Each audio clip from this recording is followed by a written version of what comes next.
अनु और विवेक की शादी को सिर्फ 2 साल हुए थे। दोनों के बीच गहरा प्यार था, एक दूसरे का पूरा ख्याल रखते थे।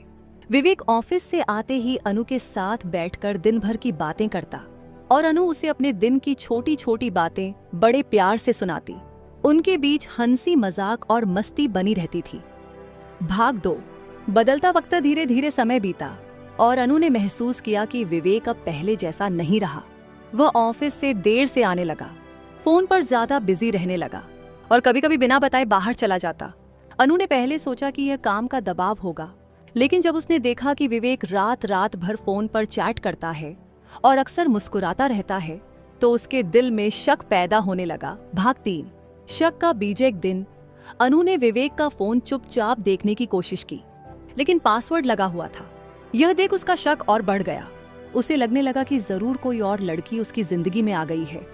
अनु ने कई बार उससे पूछने की कोशिश की, लेकिन हर बार विवेक हंसकर बात टाल देता। भाग 4। गलतफहमी या सच्चाई। एक रात विवेक बाथरूम में था और उसका फोन टेबल पर पड़ा था। अनु ने झट से फोन उठाया और चेक करने लगी। तभी उसने देखा कि एक लड़की का मैसेज आया था। सी, तुम कब आ रहे हो? मैं इंतजार कर रही हूँ। उसने गुस्से में फोन फेंक दिया और चिल्लाई, कौन है ये लड़की? तुम मुझसे कुछ छुपा रहे हो? विवेक हैरान था।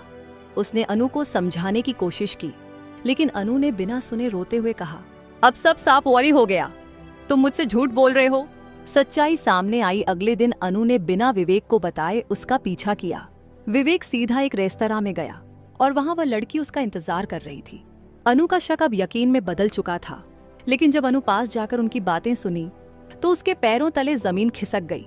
वह लड़की कोई और नहीं बल्कि विवेक की बहन थी, जो उसे खास सरप्राइजेस देने के लिए मिली थी।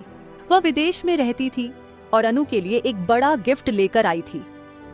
भाग 6। पछतावे के आंसू। अनु का दिल भर आया।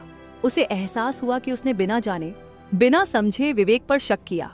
जैसे ही विवेक ने उसे देखा, वह मुस्कुराया और कहा, अनु, ये मेरी बहन नेहा है, जो सिर्फ तुम्हें सरप्राइज देने के लिए आई है। अनु की आंखों में आंसू थे। उसने शर्मिंदा होकर माफी मांगी और विवेक ने उसे प्यार से गले लगा लिया। सीख। शक एक ऐसा जहर है जो प्यार भरे रिश्ते को भी खोखला कर सकता है। विश्वास ही एक मजबूत रिश्ते की बुनियाद होती है। कभी कभी सच्चाई वही होती है जो दिखती है, और कभी कभी हमें धैर्य रखकर पूरी सच्चाई को जानना चाहिए।